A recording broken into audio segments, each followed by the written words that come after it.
Dear students, welcome to the today e-lecture of PMRS Performance Management and Retention Strategies, Unit 5th, Module 5th, Competency Analysis and Competency Mapping. Today we will discuss lecture number 33.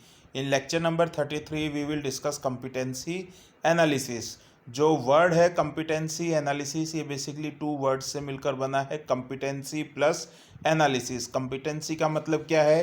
किसी भी individual में जो knowledge, skill, attitude, self concept, personal characteristics होते हैं, जिसकी base पर वो एक जॉब पर परफॉर्म करता है और अपना आउटपुट देता है, उसे हम क्या बोलते हैं? कम्पिटेंसी बोलते हैं। और कम्पिटेंसी एनालिसिस का क्या मतलब है? ऑर्गेनाइजेशन में वो सिस्टम जिसके थ्रू जो इंडिविजुअल्स हैं उनकी कम्पिटेंसीज को आइडेंटिफाई किया जाता है और वो जो जॉब कर रहे हैं उस जॉब पर जो कम्पिटेंसीज चाहिए उनको भी आइडेंटिफाई किया जाता है। तो इस प्रोसेस को हम क्या बोलेंगे? कम्पिटेंसी एनालिसिस बोलेंगे। तो कम्पिटेंसी एनालिसिस एक प्रोसेस है जहाँ पर किसी भी परफॉर्मेंस को करने के लिए जो कम्पिटेंसीज की ज़रूरत होती हैं उनको डिफाइन किया जाता है और जो इंडिविजुअल है वो इंडिविजुअल के अंदर वो कम्पिटेंसीज हैं या नहीं है उनको एक्सेस किया जाता है, जिसकी वजह से इंडिविजुअल आउटपुट या रिजल्ट दे रहा है। तो उसी प्रोसेस को ही हम क्या बोलेंगे? कम्पिटेंसी एनालिसिस बोलेंगे। तो कम्पिटेंसी एनालिसिस का जो रिजल्ट है वो परफॉर्मेंस अप्रेजल में यूज किया जाता है, एम्प्लॉयज़ की कम्पिटेंसी डेवलपमेंट नीड्स को आइडेंटिफाई करने में किया जाता है, उनके टैलेंट्स को आइडेंटिफाई कर कैरियर को ग्रो करने में किया जाता है सक्सेशन प्लानिंग के थ्रू। और प्रॉपर जो एम्प्लॉय है अगर वो अच्छी परफॉर्मेंस नहीं दे पा रहा है, अगर उसमें कम्पिटेंसी नहीं है, तो स्ट्रेटजीज़ को इम्प्लीमेंट कर उनकी कम्पिटेंसीज़ को इम्प्रूव करने के लिए किया जाता है। तो कम्पिटेंसी एनालिसिस है वो इंडिविजुअल के द्वारा भी किया जा सकता है किसी दूसरे से आउटपुट इनपुट लिए बगैर, जैसे कि सेल्फ एनालिसिस, या वो खुद और दूसरे पर्सन के द्वारा भी किया जा सकता है, जैसे कि उसके और उसके मैनेजर के द्वारा, या फिर उसके और कलेक्शन ऑफ सर्वल अदर पर्सन्स के द्वारा भी किया जा सकता है। जो रेटिंग है वो कम्पिटेंसी एनालिसिस में फॉर्मली भी दी जा सकती है और इनफॉर्मली भी दी जा सकती है, या इन दोनों के कॉम्बिनेशन से भी दी जा सकती है। कम्पिटेंसी एनालिसिस जो ऑर्गेनाइजेशन में वो ज़्यादातर फॉर्मल वे में किया जाता है और कम से कम उसमें टू रेटर्स रिक्वायर्ड होते हैं, एक तो एम्प्लॉय जिसकी कम्पिटेंसी एनालिसिस की जा रही है और एक उसका बॉस, जिससे कि दो अलग अलग पर्सपेक्टिव से कम्पिटेंसीज के बारे में पता चले। तो किसी भी ऑर्गेनाइजेशन में कम्पिटेंसी एनालिसिस प्रोसेस को इंस्टॉल करने से पहले, इम्प्लीमेंट करने से पहले ऑर्गेनाइजेशन को कुछ रिक्वायरमेंट्स को सेटिस्फाई करना चाहिए। पहला क्या है? क्या वर्क आउटपुट है और रिजल्ट एम्प्लॉय से एक्सपेक्टेड है, ये पहले से ही वेल डिफाइन होनी चाहिए।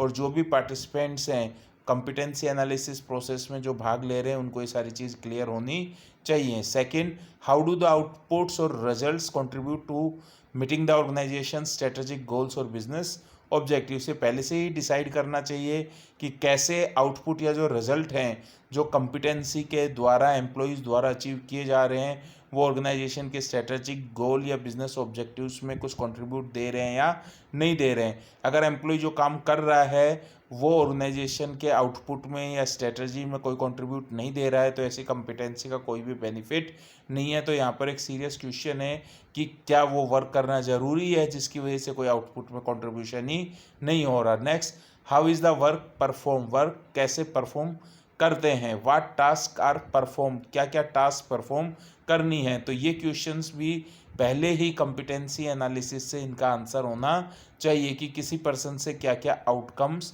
या रिजल्ट्स एक्सपेक्टेड है। क्या कम्पिटेंसीज या टूल्स हैं वो एम्प्लॉय सक्सेसफुल परफॉर्मेंस को देने के लिए अचीव करते हैं, यूज करते हैं, इनके बारे में भी पहले से पता होना चाहिए।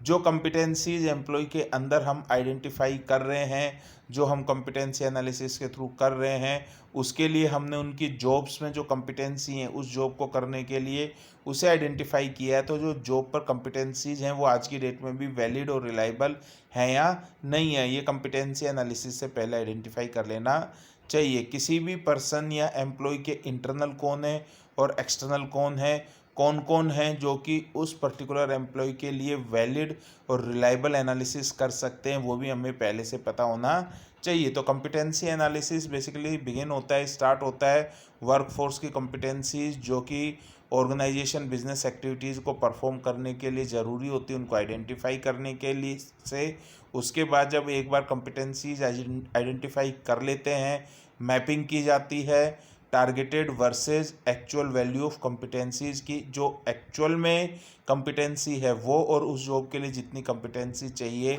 वो मैच हो रही है या नहीं हो रही, और उसके लिए मेजर किया जाता है, कॉम्पिटेंसीज को एनालिसिस किया जाता है और फिर प्रिडिक्ट किया जाता है कि फ्यूचर में यही कॉम्पिटेंसीज सही रहेंगी या और कॉम्पिटेंसीज को डेवलप करना पड़ेगा, और उसके बेस पर नेसेसरी करेक्टिव और प्रिवेंटिव एक्शंस लिए जाते हैं। अब नेक्स्ट क्या आएगा, objectives of competency analysis.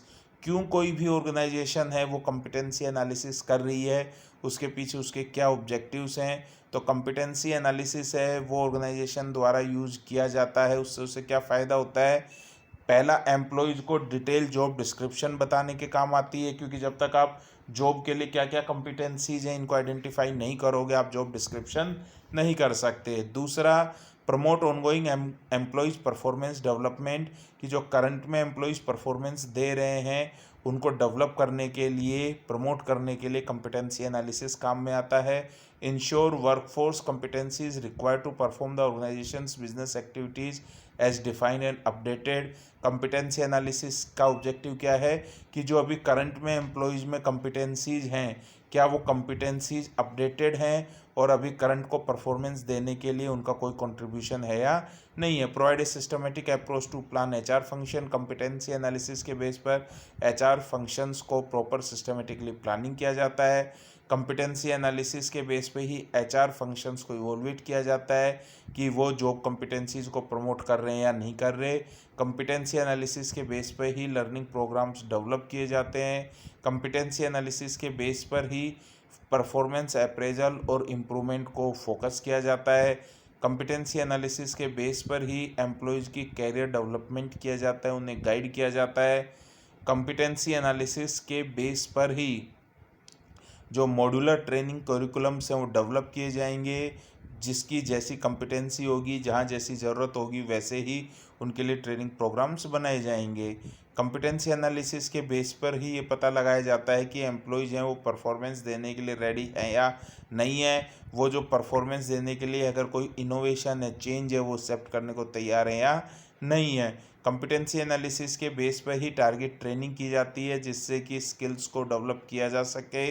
Competency analysis के बाद प्रमोशन किया जाता है, इंक्रीमेंट दिया जाता है, तो बेसिकली जो एक्सपीरियंस और नॉलेज है उसे क्रेडिट दिया जाता है। कॉम्पिटेंसी एनालिसिस के बेस पर ही ऑर्गेनाइजेशन में ऐसा वर्क प्रोसेस इस्टेब्लिश और मेंटेन किया जाता है जहां पर हर कोई वर्कफोर्स है उसकी कॉम्पिटेंसी को ऑर्गेनाइजेशन के द्वारा ट्रैक किया जाता है और वर्कफोर्स की कॉम्पिटेंसीज के अकॉर्डिंग उन्हें डेवलप किया जाता है।